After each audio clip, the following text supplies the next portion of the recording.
Le cercle RH pour voyager aujourd'hui, pour non pas débattre, mais partir à la rencontre de jeunes entrepreneurs qui viennent de France et qui sont partis aux États-Unis, direction les States. J'utilise ce mot exprès parce qu'il y a une côté comme ça, découverte absolument incroyable, de culture, du monde de l'entreprise. On en parle avec eux dans quelques instants. Je vous les présente évidemment.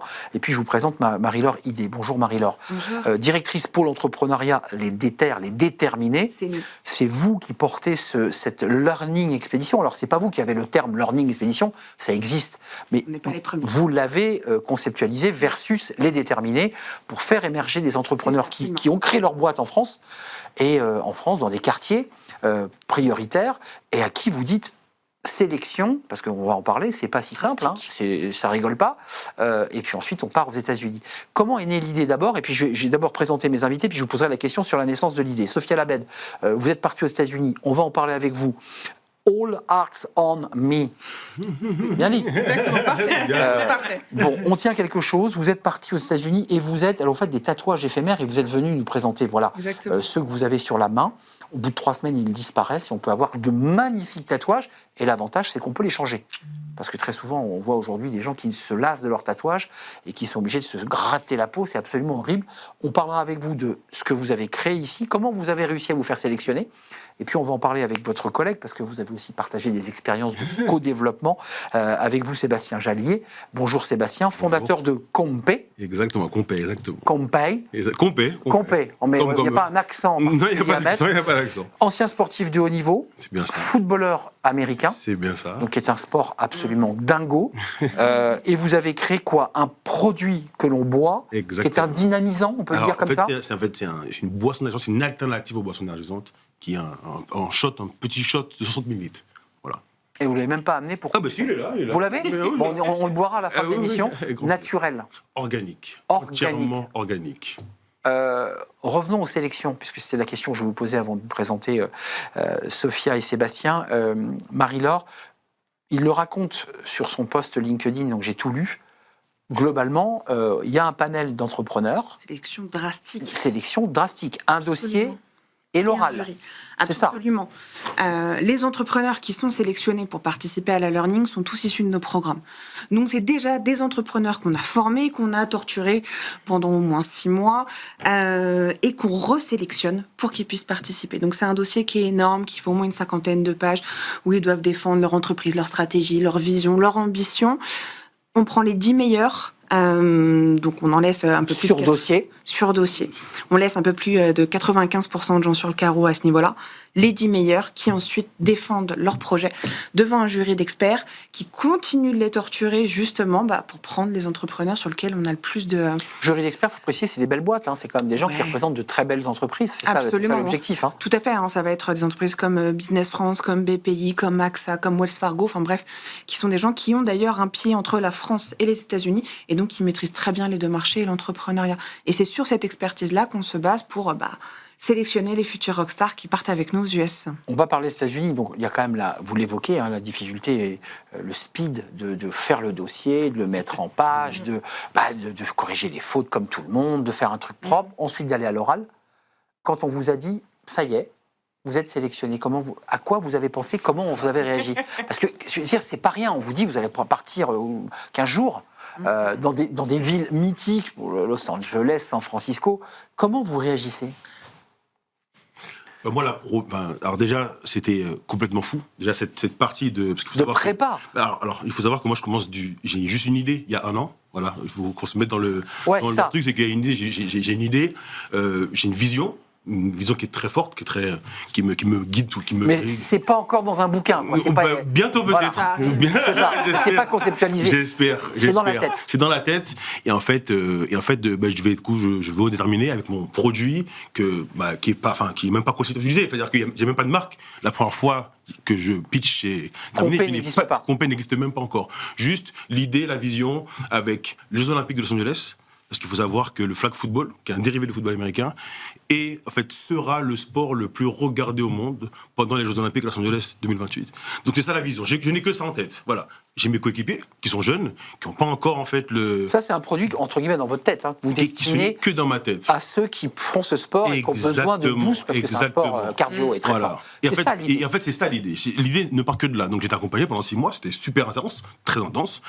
Et quand je vois parce qu'à la base, je ne devais pas participer, il faut dire la vérité, je vois le dossier, je vois le mail qui passe, j'envoie le dossier. Vous vous y mettez, vous le rédigez. Pendant 4 jours, je ne dors pas. Ouais. Pendant 4 jours, je ne dors pas, j'envoie le dossier, pitch. Quand je pitch devant des comme je dis, très grosses boîtes, la pression du sport en fait qui revient d'un coup, et en fait l'adrénaline du sport, et en fait là voilà, et, là, ça et en fait j'y vais et j'adore ce petit moment un bon stress, ça passe, on est sélectionné. Sélection. Voilà, et en fait voilà. Mais le cœur qui bat, Sophia, vous avez donné la main et vous avez renvoyé la balle. Sébastien, ce qui est plutôt bien joué, mais maintenant la balle revient à vous. Vous, comment ça s'est passé quand vous vous êtes dit, je prépare mes bagages, je suis en train de fermer ma valoche, je pars aux États-Unis? Franchement, le bonheur, c'est un cadeau parce que c'est une vraie opportunité. Ça tombe à point nommé parce que moi, à ce moment-là, je suis en plein pivot dans ma boîte. Ça veut dire que j'ai le salon qui tourne depuis 3 ans à Paris et que là, je suis en train de pivoter en B2B. Donc, gros enjeu pour aller vers les marques, vers les agences événementielles, etc. Donc là, on m'annonce en fait...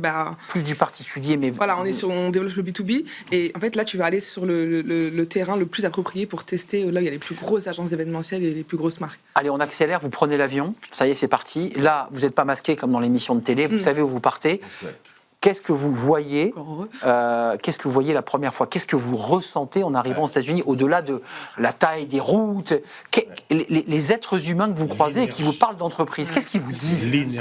L'énergie entrepreneuriale, l'énergie des Californiens, qui est tout de suite en fait une bonne énergie. En fait, on a envie de travailler avec eux. Ils ont envie de travailler avec nous. Ils ont envie de nous faire des passes. Ouvert. Mais je vous invite à regarder peut-être le film quand il va sortir. Mais les connexions qu'elles ont eues, elles sont tellement en fait grandes qu'en fait il suffit juste d'y aller et puis. Sophia, c'est intéressant parce que j'entends Sébastien quand il nous dit ça, il dit en creux, c'est tellement différent de la France. Je dis ça. Pourtant. C'est des gens il n'y a pas d'a priori, il n'y a pas de sujet. On vous écoute, c'est open et on construit ou pas ensemble, mais on est ouvert. Exactement. En fait, ce qu'on réalise, c'est qu'on a la chance d'être des Français qui vont aux États-Unis. C'est-à-dire qu'on n'est pas des Américains, on est des Français qui vont aux États-Unis. Ça veut dire que on est des Français qui entrepreneurs. Donc on a cette plus-value d'avoir la rigueur, le savoir-faire français, et on arrive dans un pays où beaucoup de barrières sont baissées, où vraiment là, quand on parle business, on en parle sans tabou, on parle argent, on en parle sans tabou. En fait, toutes ces choses-là qui peuvent être des freins parfois dans les mentalités françaises, elles s'effondrent. Tout simplement. Et donc ça vous libère forcément. Ça libère le boulevard, enfin on peut y aller. Là je vous vois les regarder parce que vous portez ce projet, donc vous les connaissez tous individuellement, vous connaissez leur projet, vous connaissez leur psyché, j'ai envie de dire. C'est incroyable quand même cette espèce de discours aussi, c'est comme des fleurs qui s'ouvrent.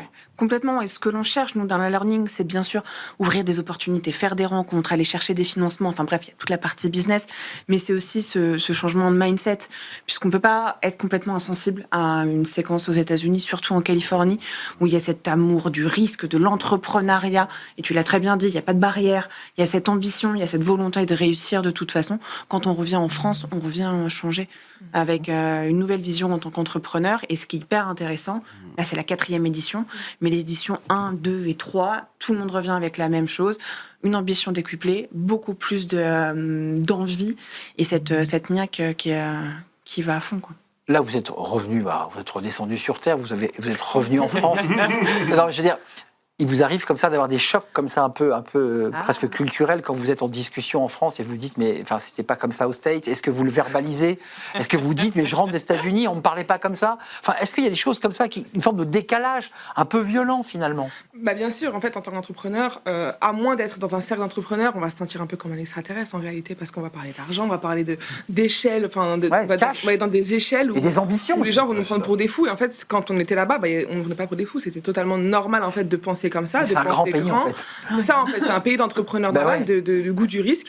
Et en fait, quand on revient ici, à moins d'être avec des personnes autour de soi qui sont dans la même énergie, oui, c'est vrai qu'on se sent un peu extraterrestre. Mais alors, vos produits, Sébastien, parce que là vous dites ça va être le sport le plus vu au niveau mondial. Les JO de LA, forcément, vous étiez à San Francisco, c'est pas très, très loin. Comment ils regardent votre produit? Parce que l'organique aux États-Unis, c'est très à la mode, ça pousse. Comment ça explose? Il y a beaucoup de produits organiques où il est écrit organique. Exactement. Mais déjà, en fait, Effectivement, en fait, on rentre pile poil dans la tendance. On est pile poil dans une tendance californienne. Alors, pas dans toute l'Amérique. Il faut savoir que au Texas, à côté, c'est pas du tout la même chose. C'est moins organique. C'est plus pétrolier. Exactement. Et voilà, il faut savoir que, voilà, en fait, en Californie, tous les produits sont organiques. L'eau de coco, c'est un marché qui est juste mais exponentiel. En fait, en Californie, on n'y est pas du tout ici. Le marché des électrolytes est un marché qui explose, en fait. Quand on dit électrolytes, on dit boisson, on dit beverage business. Tout de suite, les financements arrivent. Mais ça veut dire que vous allez prendre votre valise, faire une bise à toutes vos équipes et partir aux États-Unis. Enfin, j'ai le sentiment que vous êtes un peu en train de... Il est resté là-bas, il a laissé... J'ai vu dans vos yeux qu'il y a une forme de nostalgie. Quelque chose comme ça. C'est pas même pas de la nostalgie. C'est en fait, vous savez, quand on a une vision, que ça devient réel, il y a quelque chose qui change dans le cerveau. Donc il y a quelque chose qui a complètement changé. Qui a switché, quoi. Alors déjà, j'étais un peu fou déjà, on va être clair. Mais là, ce qui s'est passé, c'est que... Votre sport est un sport de dingo quand même. Le sport, alors pas forcément dingo. Non, mais... Il y a le goût du risque. Il y a le goût du risque, mais aussi le goût de la stratégie, le goût de la camaraderie, le goût du groupe, le fait de vouloir gagner ensemble, de gagner des championnats ensemble. C'est dur. Et en fait, c'est ce côté-là dans l'entrepreneuriat qui me passionne. Donc vous êtes à deux doigts finalement de vous dire autant mon produit est apprécié là-bas qu'ici il n'est pas encore compris, autant aller là-bas. Je vais très vite aller là-bas, effectivement. J'espère aller très vite là-bas, c'est ça. Sophia, l'avenir, enfin, c'est-à-dire que comment vous redessinez à l'aune de l'expérience traversée. Parce que je vois Marie-Laure qui kiffe en quelque sorte de se dire, voilà, on a réussi notre pari. Parce que je crois que c'était ça aussi. Ça fait du bien de voir c'est impressionnant. C'est clair. En fait, on a complètement changé nos échelles. En fait, on voit plus les choses à l'échelle nationale. Moi, pour ma part, je la vois à l'échelle internationale, que ce soit les États-Unis et encore plein d'autres pays. Mais en gros, on réfléchit différemment. On réfléchit scalabilité, comment dupliquer le format, comment le rendre duplicable à l'étranger. C'est vraiment les enjeux, ils ont changé, quoi. Ça ouvre l'esprit, quoi. Enfin, exactement. On a 3 poumons.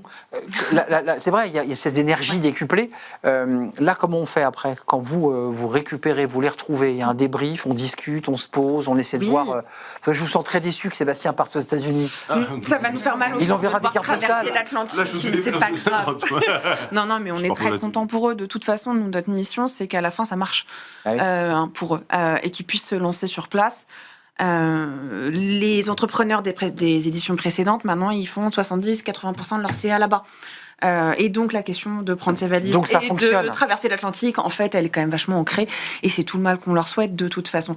On recevra des compés par la poste et puis ça nous fera du bien. Pareil, quand on reviendra les années précédentes, on passera par chez toi dans la boutique. Et puis on les ira les acheter dans des magasins organiques ici à Paris et on se dira tiens, avec 3 ans de retard. Ça c'est un déter. Alors que juste avant de nous quitter, ça reste quand même tout le sel des déters. C'était en fait de faire émerger des compétences qui n'auraient peut-être pas émergé si la main n'avait pas été tendue. Absolument. Nous, l'idée, notre mission chez Les Déterminés, c'est de repérer les talents.